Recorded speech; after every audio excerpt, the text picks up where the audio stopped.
തോറ്റാലും തോൽപ്പിച്ചാലും CPM-ന് ഇന്ന് വരെ അത് മനസ്സിലായിട്ടില്ല. ഭരണവിരുദ്ധ വികാരമോ? ആര് പറഞ്ഞു? അങ്ങനെയൊന്നും ഇല്ല. വെള്ളാപ്പള്ളി മുഖ്യമന്ത്രിയുടെ കാറിൽ കയറിയതാണ് എങ്കിൽ അത് പ്രായം ചെന്ന ആളല്ലേ, അതുകൊണ്ടാണ്. സജി ചെറിയാൻ പറഞ്ഞതാണിത്. സ്വർണ്ണക്കൊള്ള നടത്തിയവരെ കോടതി ശിക്ഷിച്ചില്ലേ? പിന്നെ അവർ ആരോപണ വിധേയർ മാത്രമാണ്, അല്ലാതെ പ്രതികളല്ല.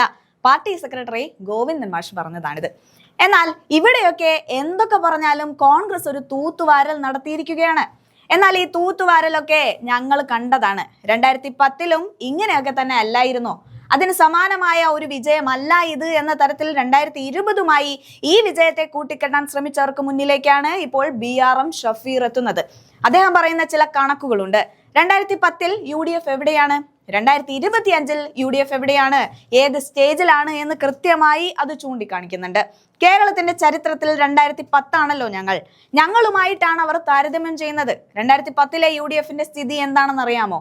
ഇന്ന് നോക്കൂ, ഞങ്ങളിൽ നിന്ന് കേരള കോൺഗ്രസ് പോകുന്നു, ഞങ്ങളിൽ നിന്ന് ജനതാദൾ പോകുന്നു, ഞങ്ങളിൽ നിന്ന് ബാലകൃഷ്ണ പിള്ളയുടെ ഗ്രൂപ്പ് പോകുന്നു, ഞങ്ങളിൽ നിന്ന് പിന്നെ JSS പോകുന്നു, ഞങ്ങളിൽ നിന്ന് CPM-ഉം പോകുന്നു. ഇതെല്ലാം കൂടി ഉണ്ടായിരുന്ന UDF ആണ് 2010-ൽ. എന്നാൽ ഞങ്ങൾക്കിപ്പോൾ അങ്ങനെ ഇവർ ആരും ഇല്ലാതിരുന്നിട്ടും ഞങ്ങൾ കണ്ണു തള്ളിപ്പോകുന്ന ജയം ഉണ്ടാക്കിയെടുത്തിട്ടുണ്ടെങ്കിൽ തീർച്ചയായും സഖാക്കന്മാരെ നിങ്ങൾ അപകടത്തിലാണ്. നിങ്ങളെ RSS-ഉം BJP-യും വിഴുങ്ങിക്കൊണ്ടിരിക്കുകയാണ്. നിങ്ങൾ പഠിച്ചില്ലെങ്കിൽ നിങ്ങൾക്ക് ബംഗാളിനേക്കാൾ അപ്പുറം പാലും വെള്ളത്തിൽ പണി കിട്ടും. നിങ്ങൾ പഠിച്ചോളൂ. ഈ വീഡിയോ നമുക്കൊന്ന് കണ്ടു നോക്കാം. CPM-നെ തോൽപ്പിക്കാൻ എളുപ്പമാണ്, പക്ഷെ അവരോട് നിങ്ങൾ തോറ്റുപോയി കേട്ടോ എന്ന് ബോധ്യപ്പെടുത്താൻ വലിയ പാടാണ്.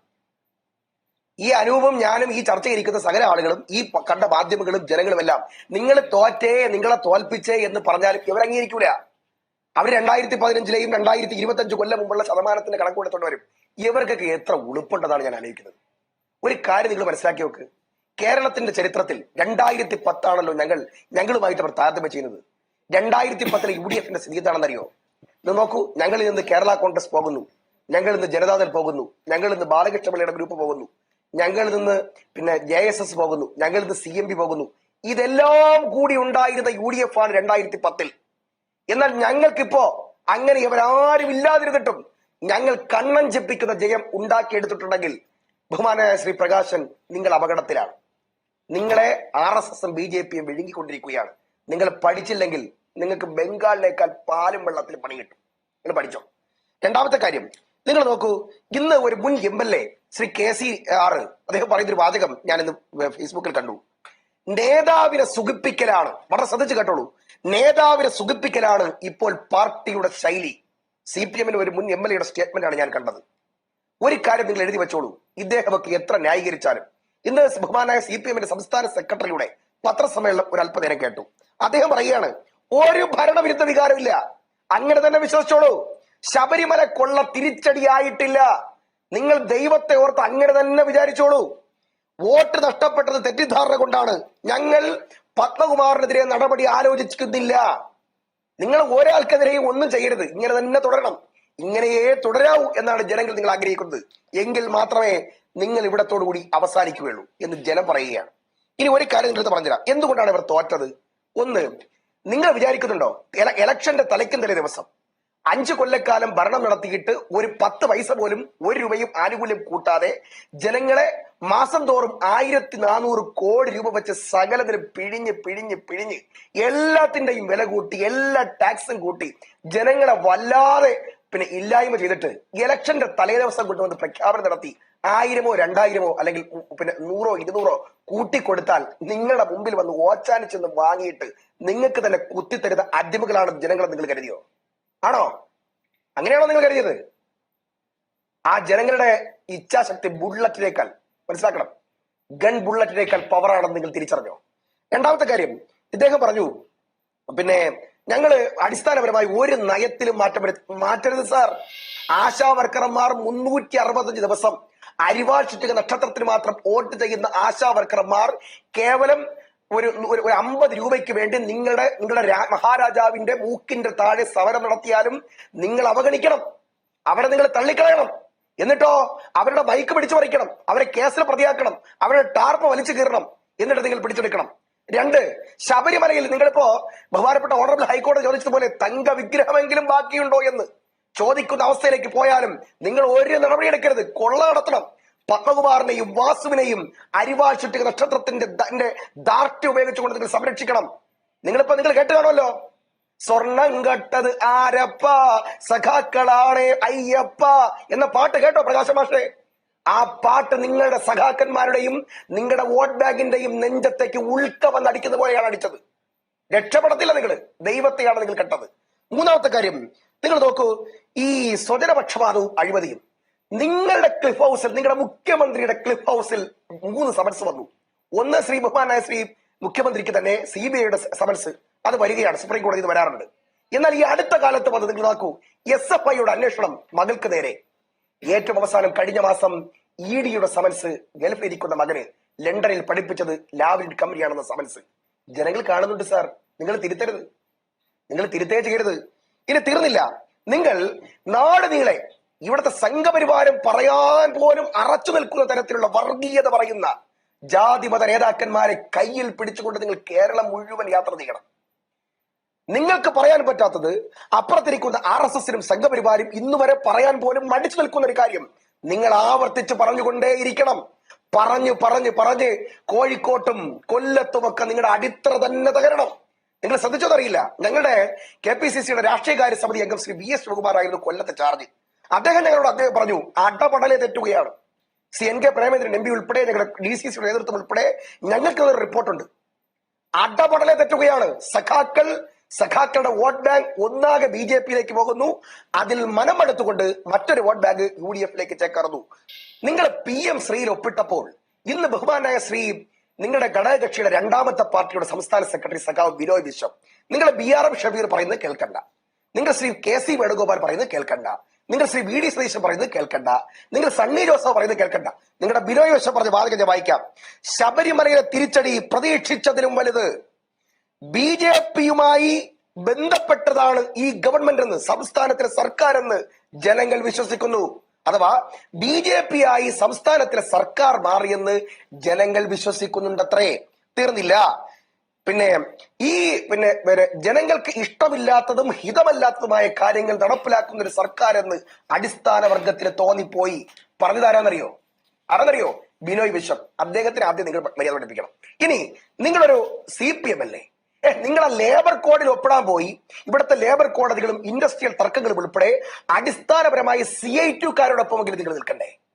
അടിസ്ഥാനപരമായി നിൽക്കേണ്ട തൊഴിലാളി വർഗ സർവാധിപത്യ പാർട്ടി BJPയുമായി ചേർന്ന് ലേബർ കോഡിൽ ഒപ്പിട്ട അന്ന് ഒറിജിനൽ CITUക്കാർ കോൺഗ്രസ് വോട്ട് ചെയ്യാൻ തുടങ്ങി. നിങ്ങൾ എന്ന് PM ശ്രീയിൽ ഒപ്പിട്ടോ അന്ന് നിങ്ങളുടെ പിന്നിൽ അണിനിരത് 2 നിയമസഭാ തെരഞ്ഞെടുപ്പുകളിൽ നിങ്ങളുടെ പിറകിൽ പാറ പോലെ കോഴിക്കോട്ടും പാലക്കാട്ടും കണ്ണൂരിലുമൊക്കെ അണിനിരുന്ന ന്യൂനപക്ഷങ്ങൾ നിങ്ങൾ തള്ളിപ്പറഞ്ഞു കഴിഞ്ഞു. എന്നിട്ടോ യോഗി ആദിത്യനാഥ്ജിയുടെ കത്ത് നിങ്ങളുടെ മന്ത്രി വാസവൻ എന്തോ ഒരു സ്വാതന്ത്ര്യത്തിന്റെ താമ്രപത്രം വായിക്കുന്നത് പോലെ ശബരിമല സംഗമത്തിൽ വായിച്ച ഒരു ദിവസമുണ്ട്. ആ വായിച്ച ദിവസം നിങ്ങൾ RSS ആയിട്ട് മാറി. ഇവിടെ ഇനി തിരുവനന്തപുരത്തിലെ ന്യായമായൊരു ചോദ്യമാണ്. ഞാൻ എടുത്തു നോക്കി, ഞങ്ങൾക്ക് 10 സീറ്റ് ഉണ്ടായിരുന്നത് ഞങ്ങൾ ഇരട്ടിക്ക് അധികമാക്കി. ഞങ്ങൾക്കൊരു 7-8 സീറ്റുകൾ ഞങ്ങൾ പരാജയപ്പെട്ടത് 5 വോട്ട് 12 വോട്ട് 20 വോട്ടിന് തിരുവനന്തപുരത്ത്. മനസ്സിലാക്കണം. എന്നാൽ നിങ്ങളുടെ എണ്ണപ്പെട്ട 10-15-17 പരം സീറ്റുകൾ നിങ്ങൾ കൊണ്ടുവന്ന് താലത്തിൽ കൊണ്ടുവന്ന് BJPക്ക് കൊണ്ടുവന്ന് കൊടുത്തിട്ട് നിങ്ങളുടെ മേയർ ഉണ്ടല്ലോ, നിങ്ങളുടെ മേയർ അഹങ്കാരത്തിന് കയ്യും കാലും വെച്ച് ഇവിടേക്ക് നടത്തല്ലോ. KSRTC ബസ്സിന് കുറുകെ പിടിച്ചല്ലോ. ഈ ഇലക്ഷനിലും എവിടെയെങ്കിലും ഒരിടത്ത് പ്രചരണത്തിൽ ഇറക്കാൻ പറ്റിയല്ലോ.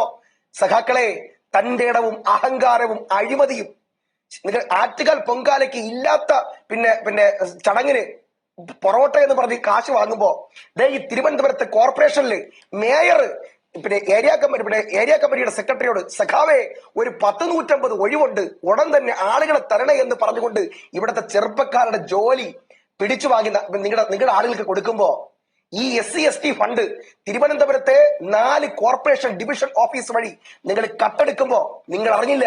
നിങ്ങളുടെ അടിത്തറ നിങ്ങൾ തോണ്ടിക്കൊണ്ടിരിക്കുകയാണെന്ന്. അങ്ങനെയാണ് നിങ്ങളാണ് BJP വളർത്തിയത്. ഞങ്ങൾക്ക് വോട്ട് കൂടി, ശതമാനം കൂടി, ഞങ്ങളുടെ സീറ്റുകൾ ഇരട്ടിയായിട്ട് വർദ്ധിപ്പിച്ചു. ഞങ്ങൾക്കൊരു 7 സീറ്റ് കൂടി കിട്ടുമായിരുന്നു. 25 വോട്ട് 30 വോട്ട് 100 താഴെ. നിങ്ങളുടെ ആരെല്ലാം പരാജയപ്പെട്ടതറിയോ? തിരുവനന്തപുരം മാത്രമല്ല, ഞങ്ങൾ ഇനി തിരിച്ച് സുരേഷ് ഗോപി വല്ലാതെ ചാടിയല്ലോ തൃശ്ശൂര്. ഇപ്പൊ എടുത്ത് മറിക്കുമെന്ന് പറഞ്ഞു പോയല്ലോ. ഞങ്ങൾ മൂക്ക് കയറിട്ടു. തൃശൂർ കോർപ്പറേഷൻ ഞങ്ങൾ പിടിച്ചു നിർത്തി. സുരേഷ് ഗോപിയെ ഞങ്ങൾ ആവിയാക്കി, ഞങ്ങളാ ചേർത്തത്. പന്തളം മുനിസിപ്പാലിറ്റി RSSനെ പാലക്കാട് കഴിഞ്ഞാൽ കേരളത്തിൽ കിട്ടിയ മുനിസിപ്പാലിറ്റിയാണ് പന്തളം. അവിടെ BJP 3ാം സ്ഥാനത്തേക്ക് തള്ളി, ഞങ്ങൾ പിടിച്ചെടുത്തു. പാലക്കാട് കോൺഗ്രസും UDFും ഒറ്റക്കെട്ടായി ചെറുത്തു കയറി RSSനും BJPക്കും ഭൂരിപക്ഷം ഇല്ലാതാക്കി. RSSനെയും BJPയെയും ചെറുക്കാൻ UDFന് കുത്തണമെന്ന് ജനങ്ങൾക്ക് തീരുമാനമുണ്ടായി. BJPക്ക് കുത്തിയാൽ അത് പിണറായി വിജയന് കുത്തിയതുപോലെ തന്നെയാണെന്ന്. പക്ഷേ ശ്രീ BRM ഷഫീർ, ഇവിടെ സർക്കാരിന്റേത് മികച്ച പ്രകടനമാണ്. നോക്കൂ, ഇവിടെ പ്രോഗ്രസ് കാർഡ് അടക്കം ചെയ്ത് വാഗ്ദാനങ്ങളിൽ എത്രണ്ണം പൂർത്തീകരിച്ചു എന്ന 99% പൂർത്തീകരിച്ചു എന്ന് ജനങ്ങൾക്ക് മുന്നിൽ പ്രോഗ്രസ് കാർഡ് വെച്ച് തെളിയിച്ച ഒരു സർക്കാർ കൂടിയാണത്. ജനവിധി എതിരായത് മറ്റു പല കാരണങ്ങൾ കൊണ്ടും അത് ജനങ്ങളിലേക്ക് എത്തിയില്ല എന്നതുകൊണ്ടാണ്. അനൂപ് ഒരു കാര്യം ആലോചിച്ചോ? ഈ തിരുവനന്തപുരത്ത് നിന്ന് MC റോഡ് വഴി എറണാകുളം വരെ ഒന്ന് സഞ്ചരിക്കേ, 4 ജില്ലകളിലൂടെ കടന്നുപോ. +2 പാസ്സായിട്ട് ഒരൊറ്റ കുട്ടി പോലും ഇവിടെ പഠിക്കുന്നില്ല. എല്ലാ കുട്ടികളും വീടുകൾ ലോൺ എടുത്ത് ജപ്തി പിന്നെ ബാങ്കുകളിൽ കൊണ്ടുവന്ന് വെച്ചും അവരെല്ലാം നാട് വിട്ടോടുകയാണ്. എന്താ കാര്യം? വാഴക്കൊല വൈലോപ്പിളിയുടേതാണ് എന്ന് എഴുതി വായിക്കുന്നവർക്ക് നിങ്ങൾ PhD കൊടുക്കാൻ തുടങ്ങി.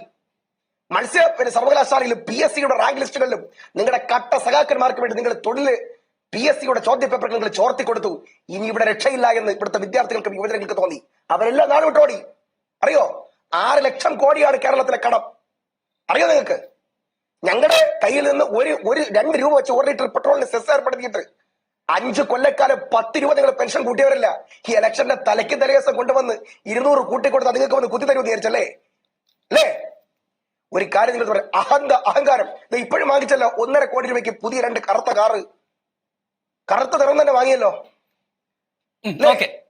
നിങ്ങൾ പൊടി പഠിച്ചല്ലോ, നിങ്ങൾ ലിഫ്റ്റ് പണിതല്ലോ. ഞാൻ ഒരു കാര്യം പറഞ്ഞു തരാം കേട്ടോ.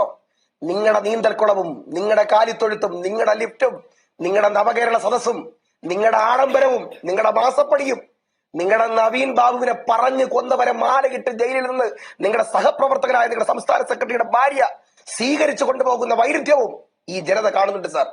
ഓക്കെ, ഞാൻ താങ്കളിലേക്ക് വരാം ശ്രീ BRM ഷഫീർ. ഒറ്റ കാര്യം അനൂപ് കേക്ക്, ഒറ്റ പേര്. തൃശ്ശൂരിലെ DYFIയുടെ ജില്ലാ സെക്രട്ടറിയുടെ ഫോൺ സംഭാഷണം ചോർന്നു. അയാൾ പറയാണ്, തൃശ്ശൂർ റൗണ്ടിൽ കപ്പലണ്ടി വിറ്റ് നടന്നവൻ കോടീശ്വരനായത്രേ. തേക്കിന്റെ കാട്ടിൽ നിന്ന് വാഴാനി കാട്ടിൽ നിന്ന് തേക്കിന്റെ ഇല അത് മുറിച്ചു കൊണ്ടുവന്ന് വാഴാനി ചന്തയിൽ വിറ്റവൻ മന്ത്രിയായി കോടീശ്വരനായത്രേ. കുന്നംകുള തങ്ങാടിയിൽ സ്ലിപ്പർ ചെരുപ്പ് വിട്ടുകൊണ്ട് അംബാസഡർ കാർ ഓടിച്ച് നടന്നവൻ കോടീശ്വരനായത്രേ. ഞാൻ പറഞ്ഞതല്ല, തൃശ്ശൂരിലെ DYFIയുടെ ജില്ലാ സെക്രട്ടറി മറ്റൊരു സഖാവിനോട് പറയാണ്, കോടീശ്വരന്മാരായിട്ട് നിങ്ങൾ മാറി. കോടീശ്വരന്മാരുടെയും പൗരപ്രമുഖന്റെയും പാർട്ടിയായി CPM കേരളത്തിൽ മാറി. അതുകൊണ്ടാണ് തകർന്നത്. നിങ്ങളെ തീർത്തതാണ് ജനം.